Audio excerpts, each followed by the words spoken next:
새벽 공기가 눅눅했습니다. 장맛비가 며칠째 그치지 않아 골목 바닥에 흙물이 탁하게 일렁였고 낡은 가정집 처마에서 떨어지는 물방울이 일정한 박자로 돌담을 두드렸습니다. 버스 종점 맞은편 포장마차는 비닐을 내려 빗줄기를 막았고 포장마차 아주머니는 손난로를 쥔 채 라디오에서 흘러나오는 트로트를 따라 흥얼거렸습니다. 하루가 막 시작되는 시간대였지만 이 동네의 아침은 언제나 어제의 저녁을 닮았죠. 젖은 신문 냄새, 김이 몰아고르는 호떡집, 우산 끝에서 떨어지는 물방울, 그리고 사람들의 한숨 속에 섞인 오래된 희망의 냄새가 어울려 있었습니다. 유진은 비옷의 후드를 깊게 눌러쓰고 오토바이에 올랐습니다. 배달 가방의 지퍼는 오래되어 한쪽이 자꾸 엇나갔고 장갑 손끝엔 작은 구멍이 있어 물이 스며들었습니다. 그녀는 핸드폰 화면에 뜬 첫 주문지를 확인하고 깊게 숨을 들이마셨습니다. 새벽 배달은 위험하지만 부지런한 사람에게 기회를 준다고 편의점 점장은 늘 말했습니다. 유진은 그 말에 힘을 얻는 편이었습니다. 학교는 잠시 그만두었고 알바 2개를 번갈아 하며 월세와 공과금을 마쳤습니다. 엄마가 남긴 보험금은 병원비와 장례비로 모두 사라졌고 남은 건 월말에 밀려오는 독촉 문자뿐이었습니다. 그래도 그녀는 스스로를 가장이라 불렀습니다. 비록 혼자였지만 살아내야 한다는 말은 누가 가르쳐 준 것도 아니고 그냥 몸이 먼저 기억하는 습관이었습니다. 오늘은 미끄러우니까 천천히 가. 편의점 점장은 야구 모자를 눌러쓰고 계산대 뒤에서 고개를 내밀었습니다. 괜찮아요. 길 익숙해요. 유진은 짧게 대답하고 개비니를 한 번 더 꽉 묶었습니다. 점장은 미간을 구기며 젖은 도로를 힐끗 보았습니다. 익숙하다고 방심하면 꼭 다친다. 돌아오는 길에 어묵 국물이라도 떠가. 몸이 먼저다. 감사합니다. 그녀는 머쓱하게 웃고 시동을 걸었습니다. 오토바이 엔진 소리가 빗소리를 가르며 골목을 빠져나갔습니다. 첫 코스는 시장 골목을 지나 언덕을 오르는 길이었습니다. 노점상들의 천막은 비에 젖어 무거워 보였고 시장 어르신들은 비닐장갑을 끼고 생선을 다듬었습니다. 유진은 몇 번이나 그들과 눈을 마주쳤습니다. 그들은 늘 같은 표정으로 고개를 끄덕였고 그녀도 고개를 숙여 인사했습니다. 이 동네 사람들은 서로의 사정을 깊이 묻지 않았지만 필요할 때면 묵묵히 돕는 편이었습니다. 비슷한 상처를 오래 지닌 사람들이 그렇듯이요. 신호등 앞에서 잠시 멈춘 사이 유진은 손목에 느슨하게 걸린 낡은 팔찌를 매만졌습니다. 금도 아닌 싸구려 합금 팔찌였지만 오래 다른 표면에 이름의 첫 글자 하나가 흐릿하게 남아 있었습니다. 엄마가 어린 날에 채워주고 줄을 2번 묶으며 웃던 모습이 불현듯 떠올랐습니다. 그녀는 고개를 흔들어 생각을 밀어냈습니다. 지금은 감상에 잠길 틈이 없었습니다. 주문은 계속 밀려오고 새벽 시간대 배달 수당은 조금 더 붙었습니다. 돈이 필요한 사람에게 시간은 늘 앞만 보게 만들었습니다. 언덕을 오르자 고급 주택단지로 들어가는 큰 길이 나왔습니다. 철제 게이트가 서서히 열리고 경비원이 빗줄기 사이로 오토바이를 확인했습니다. 유진은 비닐에 쌓인 음식 봉지를 꺼내 배를 눌렀습니다. 문이 열리자 새벽 운동복 차림의 남자가 심드렁하게 물건을 받아들었습니다. 영수증 넣어놨어요.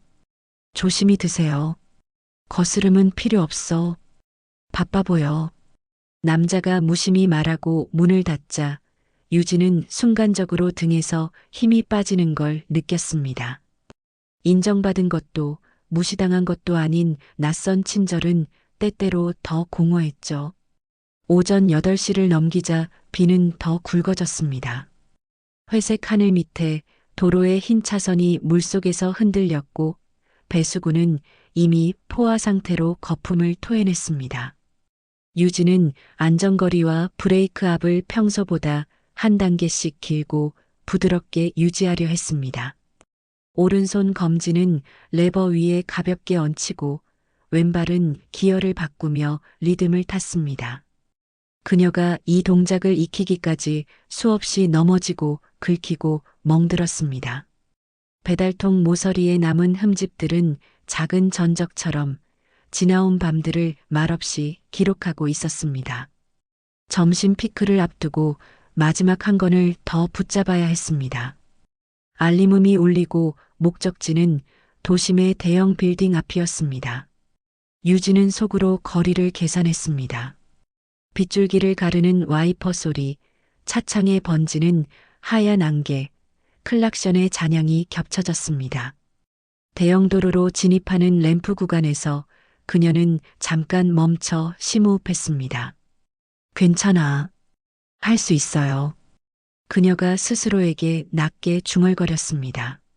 마치 엄마가 해주던 말투를 따라하는 듯 했죠. 그때 교차로의 신호가 바뀌며 은색 세단 한 대가 속도를 높였습니다. 뒤이어 검은 하이엔드 세단이 빗물 속에서 미끄러지듯 다가왔습니다. 타이어가 물보라를 크게 일으키며 옆 차선으로 파고들었고 앞 유리엔 붉은 신호가 번져 있었습니다. 유진은 즉시 브레이크를 잡고 핸들을 왼쪽으로 틀었습니다. 오토바이 뒤쪽이 흔들리며 노면의 웅덩이를 타고 미끄러졌습니다. 그 순간 귀를 때리는 경적과 함께 눈앞으로 검은 보닛이 커다랗게 다가왔습니다. 세상의 모든 소리가 물속으로 빨려 들어가듯 멀어졌습니다. 충격은 생각보다 둔탁했습니다. 금속이 스치는 소리, 배달통이 터지며 쏟아지는 음식 냄새, 도로 위로 굴러가는 젓가락이 어지럽게 뒤섞였습니다. 유진은 몸을 사선으로 굴려 탈출 자세를 만들었지만 무릎에서 뜨거운 통증이 번졌습니다. 헬멧의 바이저에 빗물이 안쪽으로 스며들어 시야가 일그러졌습니다. 사람들의 발소리가 가까워졌고 누군가 119 불러 라고 외쳤습니다. 그녀는 간신히 몸을 일으키려 했습니다. 배달 가방을 향해 손을 뻗었지만 손끝이 허공을 쥐었습니다. 오토바이 사이드 미러에 비친 자신의 얼굴이 물결처럼 흔들렸습니다. 검은 세단의 조수석 문이 조심스레 열렸습니다. 양복 차림의 노인이 우산을 들고 천천히 다가왔습니다. 그의 뺨에는 빗물이 아닌 눈물이 얇게 섞여 있는 듯 보였습니다. 노인은 잠깐 숨을 고르고는 유진의 헬멧 버클을 조심스럽게 풀었습니다. 괜찮소? 많이 다쳤나? 낮고 떨리는 목소리였습니다. 유진은 겨우 고개를 끄덕이며 숨을 골랐습니다. 그때 노인의 시선이 유진의 눈동자에 멈췄습니다. 비늘 같은 빛이 번지고 노인의 어깨가 눈에 띄게 내려앉았습니다. 도로 가장자리 다른 문이 열리고 우산을 든 노부인이 급히 다가왔습니다. 그녀의 손에는 오래된 레이스 손수건이 구겨져 있었고 눈빛은 어딘가 먼 과거를 응시하는 듯 했습니다. 노부인은 바닥에 무릎을 꿇고 유진의 얼굴을 조심스레 들여다보았습니다. 잠깐의 침묵이 지나고 그녀의 인매가 미세하게 떨렸습니다. 손수건 끝이 젖은 아스팔트에 닿아 검게 물들었습니다. 이 눈. 그녀는 더 말을 잇지 못했습니다. 노인의 손등에 비가 더 세차게 떨어졌고 우산 끝에서 흐르는 물길이 유진의 어깨를 타고 흘렀습니다. 멀리서 구급차의 사이렌 소리가 물결처럼 다가왔습니다. 사람들은 서로를 바라보며 웅성거렸습니다. 누군가는 사진을 찍으려다가 다른 이의 눈짓에 폰을 내렸습니다. 비는 사건을 감추듯 더 굵어졌고 유진의 호흡은 한 박자씩 또렷해졌습니다. 노부인은 떨리는 손으로 유진의 손목을 감싸 쥐었습니다. 그 손목에서 차갑게 흔들리던 낡은 팔찌가 빗물 속에서 반짝였습니다. 노부인의 눈동자가 커졌습니다. 오래전 잃어버린 이름이 비 안에서 조용히 떠올랐습니다. 구급차가 도착하자 누군가는 길을 터주었고 또 누군가는 담요를 내밀었습니다. 노인은 짧게 숨을 고르며 구급대원에게 말을 건넸습니다. 이 아이네가 보호자요. 유진이 눈을 떴을 때 형광등 불빛이 천장 위에서 흐릿하게 번지고 있었습니다. 하얀 첫 냄새와 소독약의 향이 섞인 공기가 코끝을 찔렀습니다. 왼쪽 팔에는 링거가 꽂혀 있었고 무릎에는 부목이 단단히 고정되어 있었습니다.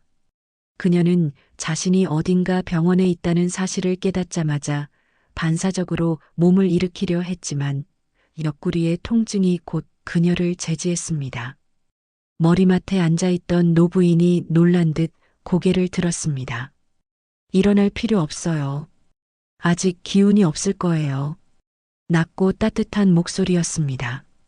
유진은 낯선 얼굴을 바라보다가 잠시 눈을 깜빡였습니다. 노부인은 깨끗이 다린 카디건을 입고 있었고 무릎 위엔 낡은 손수건이 얹혀 있었습니다. 그녀의 손에는 언제부터인지 모르게 유진의 손목이 가만히 잡혀 있었습니다. 죄송해요. 혹시 보호자세요? 유진은 조심스럽게 물었습니다. 노부인은 대답 대신 미소를 지었습니다. 그래요. 내가 보호자예요. 의사 선생님이 그렇게 적어 놓았답니다. 그 말에 유진은 혼란스러운 표정으로 천장을 바라봤습니다. 보호자라는 단어가 낯설게 울렸습니다. 세상에 자신을 대신해 그 서류에 이름을 적어줄 사람은 없다고 생각했기 때문이었습니다. 잠시 후 병실 문이 열리고 회색 양복 차림의 노인이 들어왔습니다. 그는 은옥의 남편 정 회장이었습니다. 회장은 짧은 한숨을 내쉬며 창가 쪽으로 시선을 돌렸습니다. 당신 너무 감정적으로 굴지 마. 병원비도 그렇고 기자들이 알면 복잡해져. 그게 중요해요? 저 아이가. 은옥은 말을 잇지 못했습니다.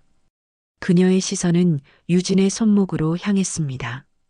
팔찌가 햇빛을 받아 희미하게 반짝이고 있었습니다.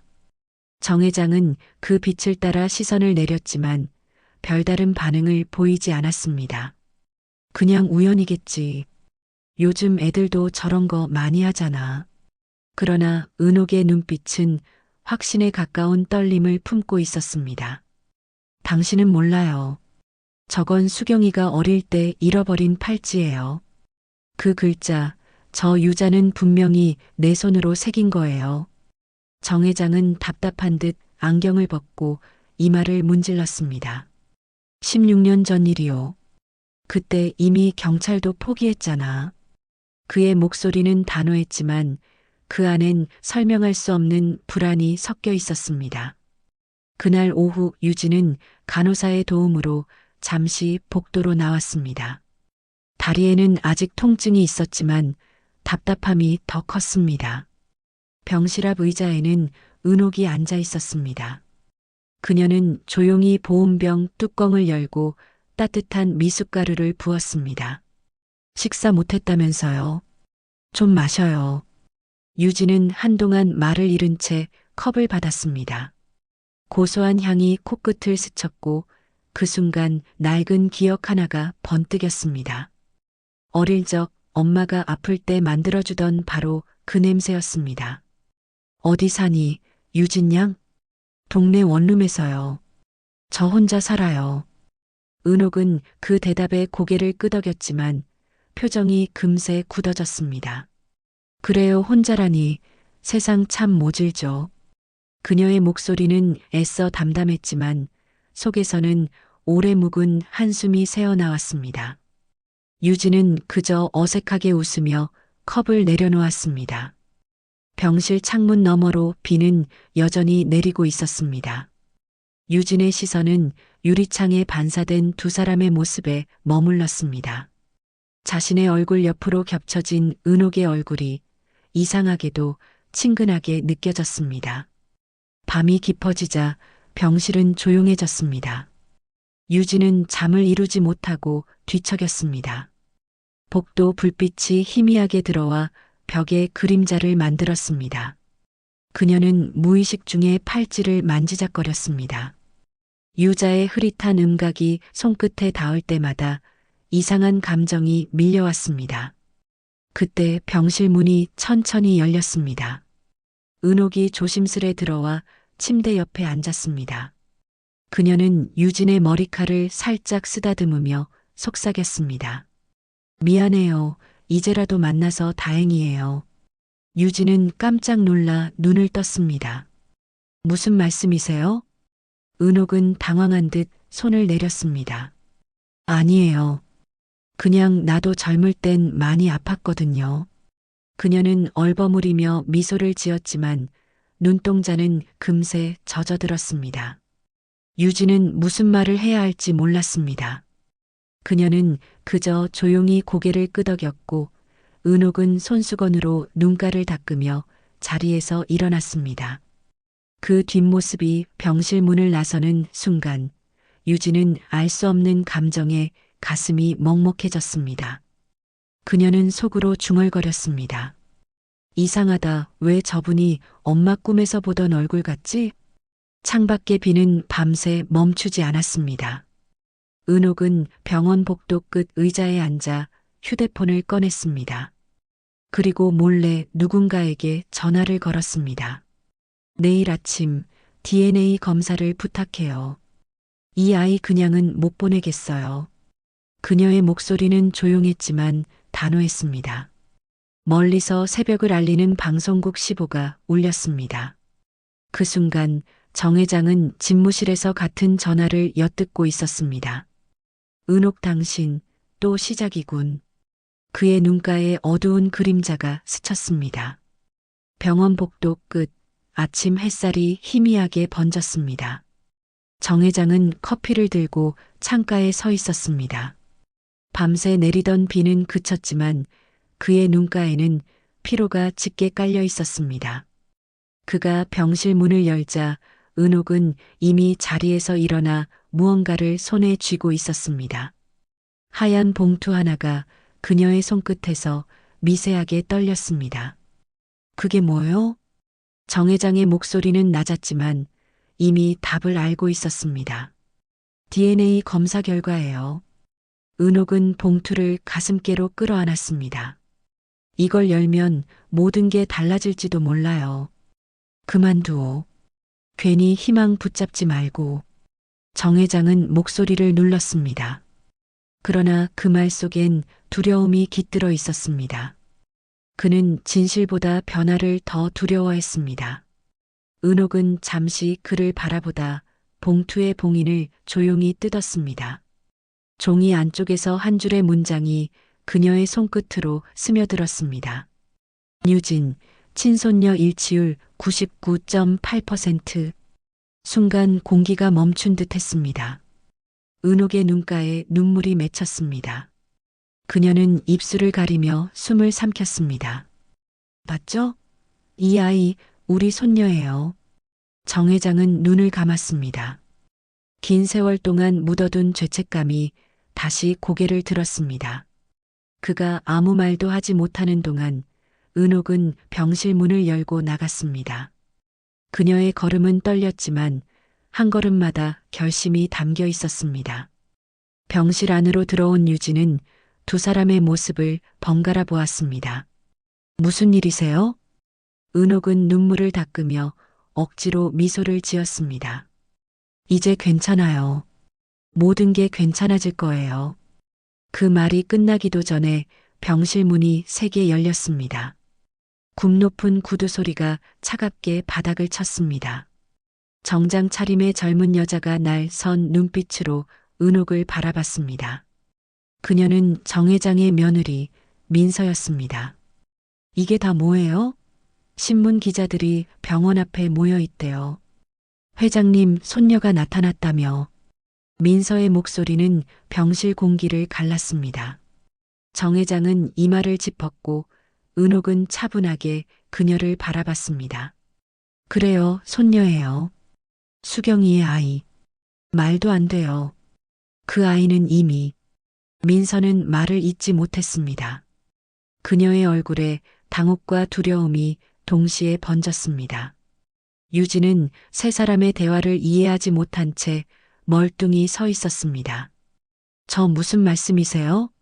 민서는 그녀를 노려보며 손가락으로 가리켰습니다.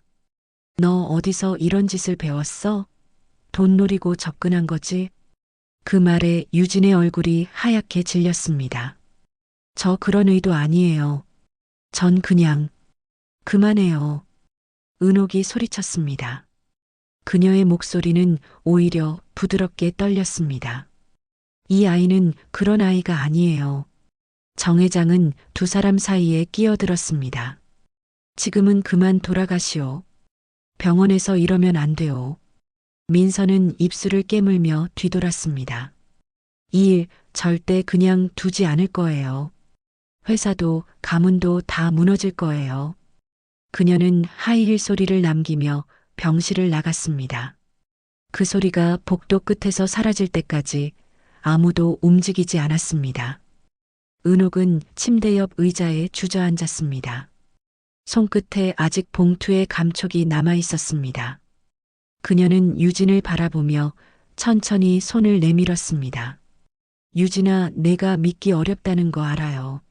하지만 이제는 외롭지 않아요. 유진은 눈을 깜빡였습니다. 유진아라는 호칭이 오랜만에 귀에 닿는 듯 했습니다. 어릴 적 엄마가 그렇게 불러주곤 했죠. 그녀의 눈가가 조금씩 붉어졌습니다. 정말 제가 할머니 손녀예요? 은옥은 대답 대신 조용히 고개를 끄덕였습니다.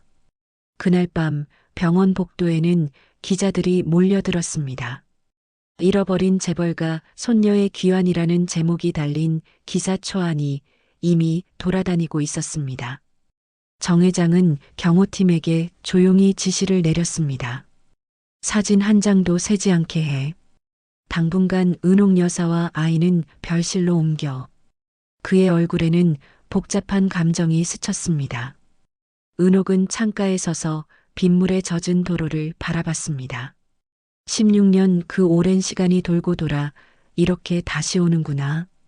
그녀는 스스로에게 말하듯 속삭였습니다. 유진은 병실 침대에 앉아 창문을 바라봤습니다. 유리창 너머로 반짝이는 도시 불빛이 그녀의 얼굴을 비췄습니다. 모든 게 현실 같지 않았습니다.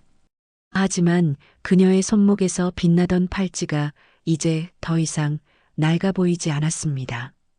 그녀는 천천히 손목을 쓸어내렸습니다. 엄마나 이제 진짜 가족이 생긴 걸까? 그 속삭임이 어둠 속으로 흩어졌습니다.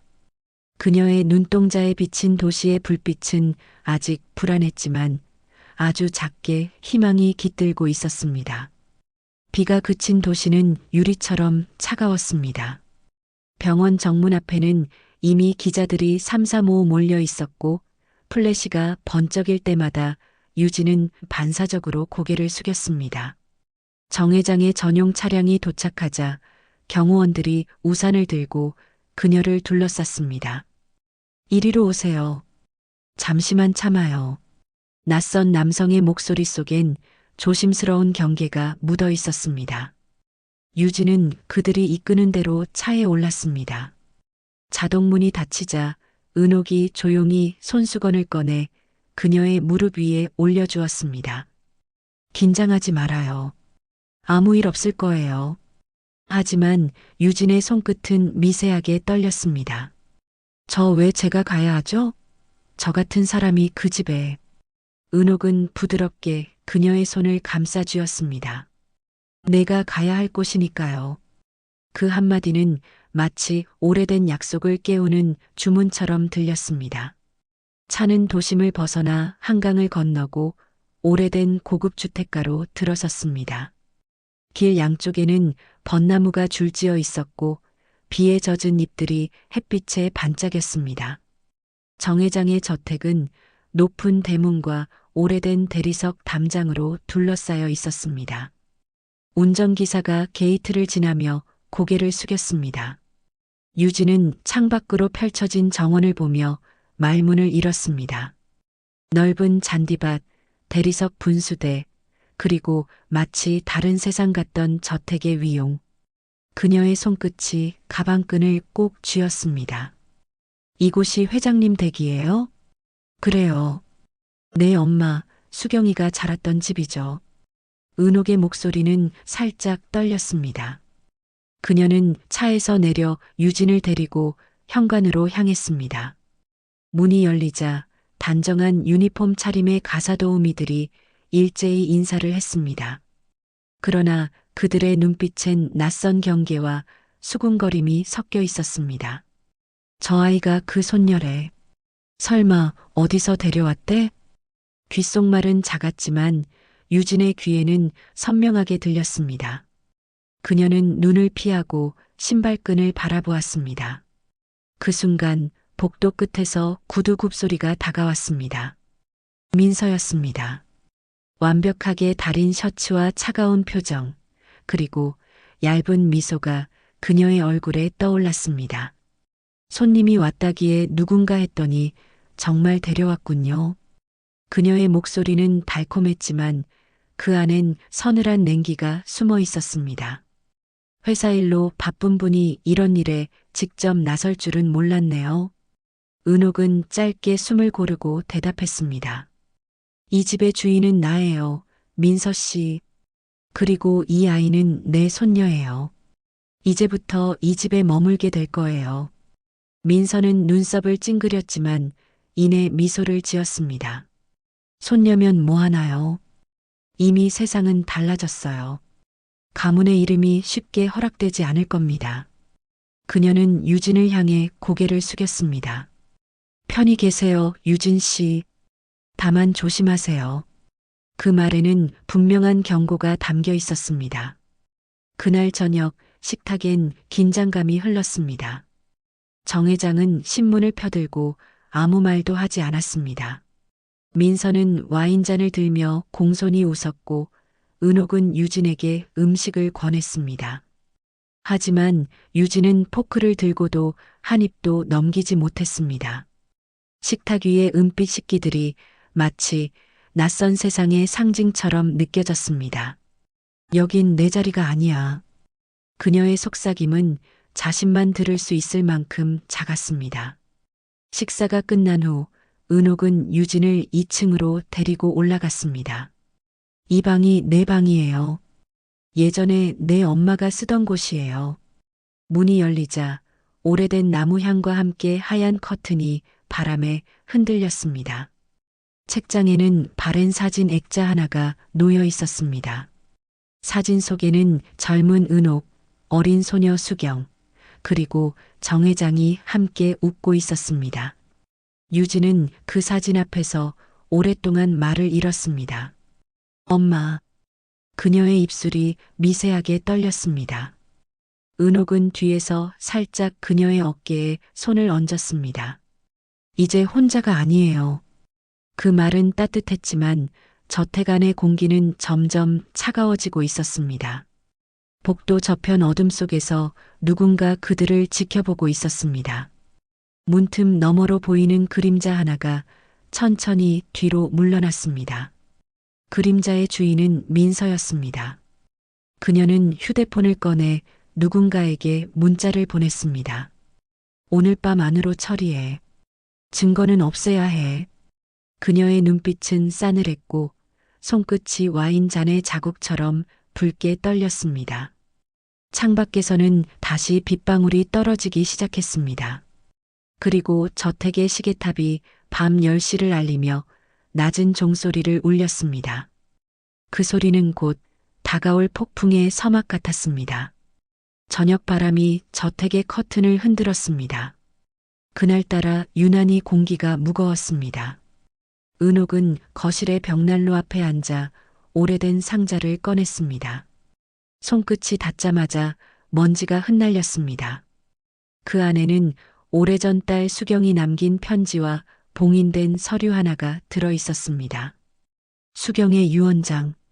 종이 위에 적힌 글씨는 흐릿했지만 여전히 단호했습니다. 내 아이가 살아있다면 그 아이에게 모든 걸 물려주세요.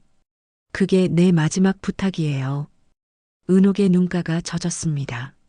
그녀는 그 편지를 품에 안고 정 회장을 찾았습니다. 여보, 이제 숨길 수 없어요. 당신도 봐요. 정 회장은 담배를 끄며 고개를 돌렸습니다. 그걸 지금 꺼내서 뭐 하자는 거요? 세상이 다 아는 순간 우린 끝이요. 끝이 아니라 시작이에요. 우리 손녀를 되찾은 거잖아요. 정 회장은 답하지 않았습니다.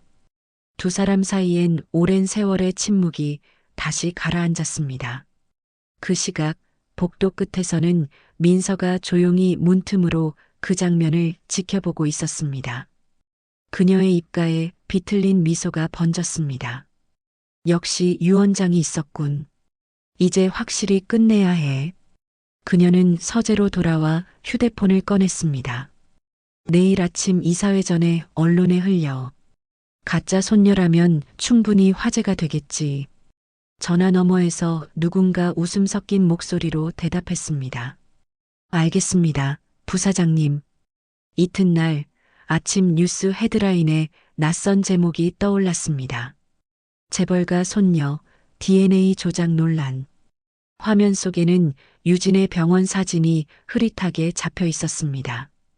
은옥은 그 장면을 보고 손에서 컵을 떨어뜨렸습니다. 이건 누가 어떻게 해? 정 회장은 텔레비전을 끄며 이를 악물었습니다. 민서야. 그 여자가 아니면 누가 이걸 알겠소? 은옥은 그대로 자리에서 일어나 계단을 올랐습니다. 유진의 방 문을 열자 아이는 이미 소란을 눈치챈 듯한 얼굴이었습니다. 할머니, 저 뉴스 저예요? 유진의 목소리가 떨렸습니다. 아니야. 그건 다 거짓말이에요. 은옥은 그녀를 안았지만 유진의 몸이 굳어 있었습니다. 사람들이 다 저를 속였어요. 이 집도 회장님도 저 여자도. 그녀의 말이 끝나자마자 방문이 벌컥 열렸습니다. 민서가 서류 한 장을 들고 들어왔습니다. 증거가 필요하다고 했죠? 여기요. 이건 병원에서 몰래 빼낸 DNA 재검사 결과예요. 은옥의 얼굴이 창백해졌습니다. 그게 뭐예요? 당신 무슨 짓을 한 거예요? 민서는 시크하게 웃었습니다. 가짜는 언제나 드러나게 되어 있죠. 이건 제보 기사로 이미 나갔어요. 지금쯤 기자들이 이 집으로 오는 중일걸요. 유진은 그 말을 듣고 머리를 감쌌습니다. 왜 이러세요? 전 그런 거 몰라요. 정말 몰라요.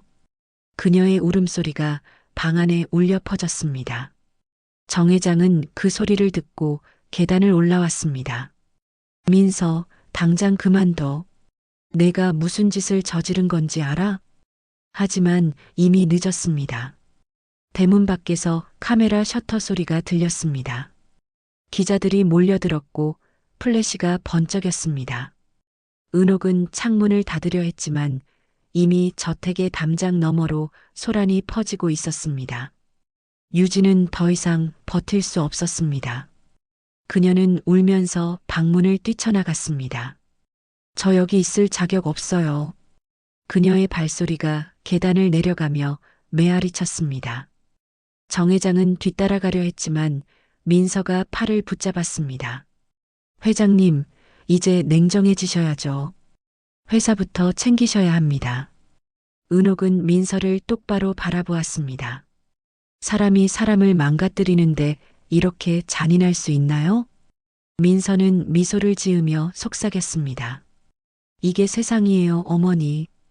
그녀는 그 말을 남기고 돌아섰습니다.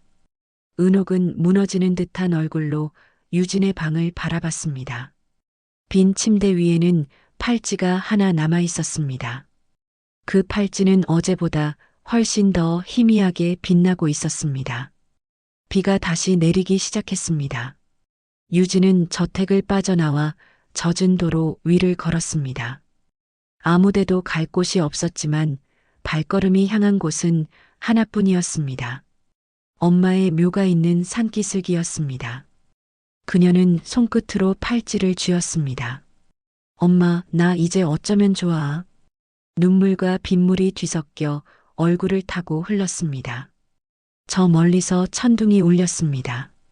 그리고 저택 안에서는 은옥이 주저앉은 채 손에 쥔 유언장을 떨어뜨렸습니다. 종이는 바닥에 떨어져 천천히 젖어갔습니다.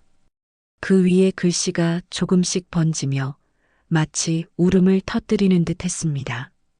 이틀째 이어진 장맛비가 저택을 다시 덮었습니다. 대문 앞을 지키는 경비원들의 얼굴엔 피로가 묻어 있었고 저택 안은 침묵으로 가득했습니다.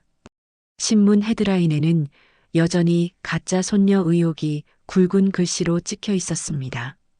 은옥은 아침 식탁에 앉아 한 모금의 미숫가루를 삼켰지만 아무 맛도 느껴지지 않았습니다. 정 회장은 신문을 접으며 짧게 한숨을 내쉬었습니다. 이러다 회사까지 흔들리겠소. 주주들이 들고 일어나면 감당 못해. 이게 회사의 문제예요? 사람의 문제예요? 은옥의 목소리는 부드럽지만 단단했습니다. 당신은 여전히 진실보다 체면이 더 중요한가요? 그 순간 하녀가 조심스레 문을 두드렸습니다. 여사님, 그 아이가 다녀갔습니다. 유진이? 예. 문 앞에 이걸 두고 갔어요. 하녀의 손에는 젖은 봉투 하나가 들려 있었습니다. 은옥은 떨리는 손으로 그것을 받았습니다. 봉투엔 단정한 글씨로 짧게 적혀 있었습니다. 감사했어요. 하지만 전 여기 어울리지 않아요. 은옥은 그 문장을 읽는 순간 가슴이 무너지는 듯 했습니다. 그녀는 급히 코트를 걸치고 나섰습니다.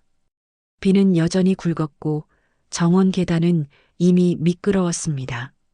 정 회장의 말릴 틈도 없이 그녀는 차에 올라탔습니다. 와이퍼가 빠르게 움직이는 동안 그녀는 조용히 속삭였습니다. 제발 너무 멀리 가지 마, 유진아. 한편 유진은 작은 버스 정류장에서 몸을 웅크리고 있었습니다. 무릎 위엔 종이봉투 하나가 놓여 있었습니다. 그 안에는 엄마의 낡은 일기장 한 권이 들어 있었습니다. 비에 젖은 표지가 손끝에서 부드럽게 풀어졌습니다. 2009년 6월 17일. 오늘 나는 잘못을 저질렀다. 엄마가 반대했지만 난 아이를 지키려 했어. 혹시라도 그 아이가 나를 원망하지 않기를. 그녀는 그 글을 읽으며 눈을 감았습니다. 엄마의 목소리가 귓가에 들리는 듯 했습니다. 미안해, 유진아. 하지만 그 집은 널 삼키는 곳이야. 유진은 일기장을 덮으며 깊은 숨을 내쉬었습니다. 그녀는 더 이상 도망치지 않기로 결심했습니다. 엄마가 두려워했던 걸 내가 바로잡을게요. 그녀는 휴대폰을 꺼내 병원에서 받은 진단서를 다시 확인했습니다. 그 문서 하단엔 DNA 재검사 의뢰인 민서라는 이름이 찍혀 있었습니다. 유진은 그 순간 모든 퍼즐이 맞춰지는 걸 느꼈습니다. 그 여자가 나를 가짜로 만들었어. 그 무렵 저택의 서재에서는 또 다른 진실이 드러나고 있었습니다. 정 회장은 혼자 서류를 정리하다 우연히 탁자 아래 떨어진 USB를 발견했습니다. 수경이라는 이름이 새겨진 라벨이 붙어 있었습니다. 그는 컴퓨터를 켜고 파일을 열었습니다. 영상 속에는 젊은 시절의 딸 수경이 눈물로 고백을 남기고 있었습니다. 아빠, 엄마가 내가 낳은 아이를 숨기려 했어요. 그 아이가 세상에 알려지면 가문이 더럽혀진다고요. 하지만 전 내 아이를 지킬 거예요. 혹시 내가 세상에 없게 되면 이걸 엄마에게 전해주세요. 정 회장은 화면을 바라보다가 무릎이 풀려 주저앉았습니다. 그의 손끝이 떨렸고 목소리가 새어나왔습니다. 은옥, 우리가 그 아이를 지워버린 거였구나. 그는 황급히 USB를 들고 은옥을 찾았습니다. 은옥은 여전히 문 앞에서 젖은 봉투를 쥔 채 서 있었습니다. 정 회장은 USB를 그녀의 손에 쥐어주며 말했습니다. 수경이가 남긴 거요. 모든 걸 말하고 있소. 은옥은 손을 떨며 파일을 재생했습니다. 모니터 속 수경의 얼굴이 나타나자마자 그녀의 눈물이 쏟아졌습니다. 엄마, 나를 용서하지 마요. 대신 내 아이를, 유진이를 꼭 안아주세요. 영상이 끝나자 방 안은 적막해졌습니다. 은옥은 머리를 감싸쥐며 울부짖었습니다. 그 아이가 결국 우리에게 돌아왔는데 우리가 밀어냈어요. 정 회장은 잠시 눈을 감았습니다. 은옥, 이젠 우리가 용서를 구해야 할 때요. 그의 목소리엔 단호함이 섞여 있었습니다. 은옥은 눈물을 닦고 고개를 들었습니다. 그래요. 그 아이에게, 그리고 수경이에게. 그녀의 눈동자에 다시 불빛이 스쳤습니다. 다음 날 새벽 은옥은 다시 운전대를 잡았습니다. 비는 잦아들었지만 하늘은 여전히 흐렸습니다. 그녀의 옆자리에 놓인 건 딸의 유언장과 USB, 그리고 유진이 남긴 편지였습니다. 이제야 알았어요. 그 아이는 우리를 원망하지 않았어요. 은옥은 창문을 반쯤 내리고 빗바람을 맞으며 중얼거렸습니다. 기억해요, 수경아. 내가 끝까지 그 아이를 지킬게. 그 순간 하늘 사이로 희미한 햇살이 비쳤습니다. 그 빛이 은옥의 손등을 스치며 미묘한 따스함을 남겼습니다. 그녀의 입가에 오랜만에 미소가 번졌습니다. 그리고 멀리서 버스 한 대가 다가오는 게 보였습니다. 버스 창가에는 유진이 앉아 있었습니다. 서로의 눈빛이 잠시 스쳤습니다. 그 순간 세상이 다시 움직이기 시작했습니다. 회색 하늘이 아직 완전히 거치지 않은 오후, 도심 한복판의 작은 회의실 안은 숨이 막힐 만큼 정적이 감돌았습니다. 벽식의 초침 소리만 또렷하게 울렸습니다. 테이블 한가운데에는 진실을 증명할 모든 증거가 놓여 있었습니다. 수경의 유언장, USB, 그리고 원본 DNA 결과지. 정 회장은 천천히 손가락을 모으며 자리에 앉아 있었습니다. 은옥은 그의 옆에 조용히 서 있었고 문가에는 경호원이 문을 지키고 있었습니다.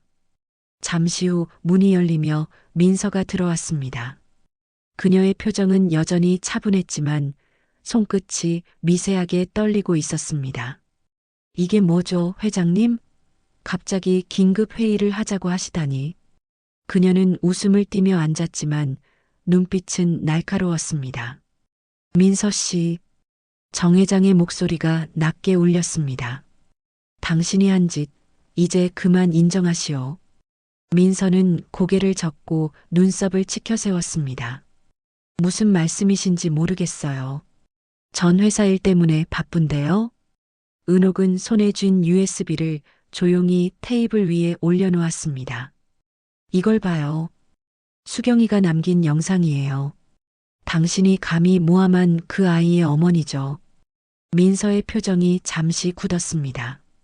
그러나 이내 비웃듯 말했습니다. 그건 조작일 수도 있잖아요. 이 세상엔 기술이 넘쳐나니까. 정 회장은 조용히 리모컨을 눌렀습니다. 모니터에 영상이 재생되었습니다. 수경의 얼굴이 화면을 채웠습니다. 그녀는 흐느끼며 카메라를 바라보고 있었습니다. 아빠, 엄마, 혹시라도 제 아이가 세상에 남는다면 부디 그 아이만큼은 진실 속에서 살게 해주세요. 그 아이는 아무 잘못이 없어요. 영상이 끝나자 회의실 안은 숨소리조차 들리지 않았습니다. 민서는 입술을 깨물며 눈을 피했습니다.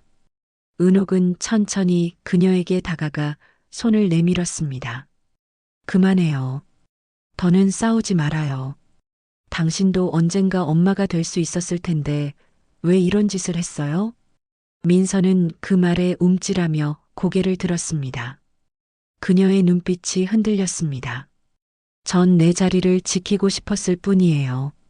이 집도 회사도 내 모든 게 겨우 손에 들어왔는데 그 아이가 나타나면 전 다시 아무것도 아닌 존재가 돼요. 그녀의 목소리는 점점 떨렸습니다. 정 회장은 한숨을 내쉬며 말했다. 당신이 그렇게 만든 세상이라면 처음부터 잘못된 거요. 민서는 눈을 감았습니다. 그럼 제가 진 사람인가요? 진 게 아니라 놓친 거요. 사람의 마음을. 은옥의 말에 민서의 눈가에서 눈물이 한 방울 떨어졌습니다. 그 순간 문이 열리며 유진이 들어왔습니다. 젖은 우산을 들고 선 그녀의 얼굴엔 결의가 서려 있었습니다. 이제 다 들었어요. 모두의 시선이 그녀에게로 향했습니다. 그녀는 천천히 테이블 앞으로 걸어갔습니다. 저를 가짜로 만든 것도 기자들에게 흘린 것도 다 알아요. 민서는 아무 말도 하지 못했습니다.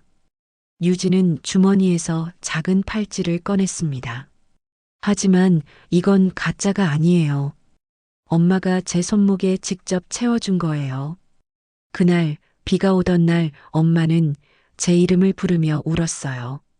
은옥의 눈물이 다시 번졌습니다. 그녀는 자리에서 일어나 유진을 안았습니다. 이제 됐어요. 이제 그만 힘들어해요.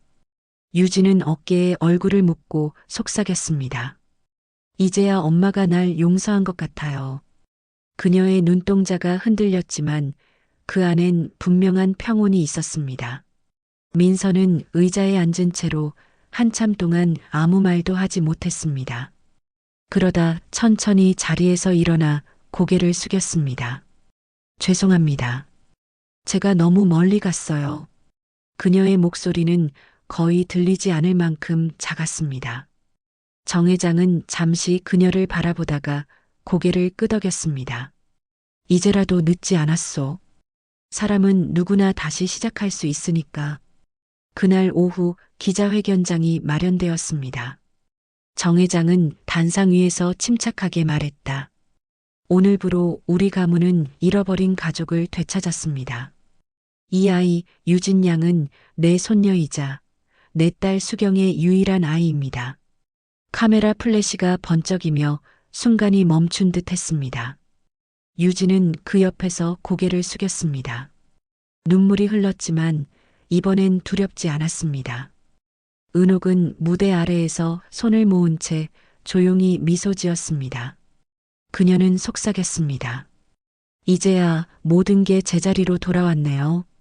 하늘 밖에서는 구름이 걷히고 오랜만에 햇살이 창문 너머로 쏟아졌습니다. 유진은 그 빛 속에서 눈을 감았습니다. 그녀의 입술 사이로 아주 작은 미소가 번졌습니다. 그 미소는 상처가 끝나고 새로운 시작이 오는 신호처럼 따뜻했습니다. 봄비가 내린 뒤의 아침, 공기는 한결 부드러웠습니다. 햇살이 창문 사이로 흘러들어와 벽을 따뜻하게 물들였습니다. 도시 외곽의 작은 골목 끝 유진의 새 보금자리가 있었습니다. 하얀 간판에 라일락 플라워 앤드 티라는 글자가 적혀 있었고 그 문 아래로는 매일같이 들꽃 향이 퍼졌습니다. 유진은 에이프런을 두르고 창문을 닫고 있었습니다. 꽃병 속에 라일락을 정리하던 손끝엔 여전히 미세한 상처들이 남아 있었지만 그녀의 표정은 그 어느 때보다 평온했습니다. 라디오에서는 트로트와 재즈가 섞인 옛 노래가 흘러나왔습니다. 세월이 가면 나도 그대처럼. 그 멜로디가 흘러나올 때마다 유진은 잠시 하늘을 올려다보곤 했습니다. 그곳 어딘가에 엄마가 그리고 이제는 가족이 되어버린 사람들이 있을 것 같아서요. 문이 열리고 낯익은 향수 냄새가 들어왔습니다. 은옥이 천천히 들어왔습니다. 예전보다 살짝 수척해졌지만 표정은 단단했습니다. 가게가 정말 예쁘구나, 우리 유진이. 그녀는 벤치에 앉으며 미소를 지었습니다. 유진은 밝게 웃으며 차를 내왔습니다. 할머니, 이번엔 라벤더 대신 자스민이에요. 마음이 편해진대요. 그래요. 이제 마음이 편해야죠. 은옥은 따뜻한 찻잔을 두 손으로 감싸 쥐었습니다. 그녀의 옆에는 정 회장이 있었습니다. 은퇴 후로 처음으로 정장을 벗고 편안한 니트를 입은 모습이었습니다. 이곳이 그 아이답구나. 그의 눈빛엔 어느새 부드러움이 깃들어 있었습니다. 회사 일은요? 유진이 묻자 정 회장은 어깨를 으쓱했습니다. 이젠 다 내려놓았소. 내가 더 이상 세상에 흔들리지 않게 하려면 우린 이제 단순한 가족으로 남아야 하지 않겠소. 세 사람은 한동안 아무 말도 없이 찻잔을 기울였습니다. 창밖에서는 동네 아이들이 우산을 접으며 웃고 있었고 바람이 지나갈 때마다 가게 문 위의 풍경이 맑은 소리를 냈습니다. 그때 문이 다시 열리고 누군가 들어왔습니다. 민서였습니다. 검은 코트를 입은 그녀는 예전과 달리 눈빛이 한결 부드러워져 있었습니다. 방해되면 미안해요. 은옥은 놀라지 않고 자리에서 일어났습니다. 왔구나. 민서는 작은 종이봉투를 내밀었습니다. 이거 제가 그동안 정리한 기사 취소 서류예요. 당신들께 돌려드리는 게 맞을 것 같아서요. 유진은 그녀를 바라보다가 조용히 고개를 숙였습니다. 감사해요. 민서는 잠시 머뭇거리다가 말을 이었습니다. 제가 너무 많은 걸 잃었어요. 그래서 이제는 남은 걸 지키고 싶어요. 그게 사람의 마음이라는 걸 이제야 조금 알 것 같아요. 은옥은 그녀의 손을 잡았습니다. 그걸 깨달았다면 아직 늦지 않았어요. 가게 안엔 잠시 고요가 찾아왔습니다. 민서는 창밖을 바라보다가 조용히 미소 지었습니다. 꽃이 참 예쁘네요. 마치 수경 씨가 살아있는 것 같아요. 그 말에 유진의 눈가가 살짝 젖었습니다. 맞아요. 엄마는 늘 이렇게 꽃향기 속에 있었어요. 세 사람은 나란히 앉아 창밖을 바라봤습니다. 햇살이 점점 더 짙어졌습니다. 그날 오후 유진은 혼자 묘지에 올랐습니다. 작은 꽃다발을 들고 엄마의 묘비 앞에 섰습니다. 엄마, 이제 다 끝났어요. 그리고 고마워요. 나를 이곳까지 데려다줘서. 그녀는 가방에서 오래된 팔찌를 꺼내 묘비 앞에 올려두었습니다. 팔찌의 유자, 각인이 여전히 희미하게 빛나고 있었습니다. 이제 내가 그 약속을 이어갈게요. 바람이 불고 라일락 향이 퍼졌습니다. 그 향은 하늘로, 산 너머로, 그리고 유진의 마음속으로 스며들었습니다. 멀리서 은옥과 정 회장이 조용히 서 있었습니다. 그들은 말없이 서로의 손을 잡았습니다. 저 아이, 이제 정말 혼자가 아니네요. 그래요. 이젠 우리가 지켜줄 차례죠. 하늘은 구름이 걷히고 파란 빛이 드러났습니다. 햇살이 세 사람의 어깨 위로 내려앉았습니다. 유진은 마지막으로 하늘을 올려다보며 웃었습니다. 그 웃음은 봄처럼 따뜻했고 슬픔 대신 평화가 자리한 표정이었습니다. 카메라는 천천히 멀어지며 가게의 간판을 비췄습니다. 라일락 플라워 앤드티 꽃처럼 다시 피는 이야기. 그 문구 아래로 햇살이 부드럽게 번졌습니다. 그리고 화면은 서서히 하얗게 빛나며 끝났습니다.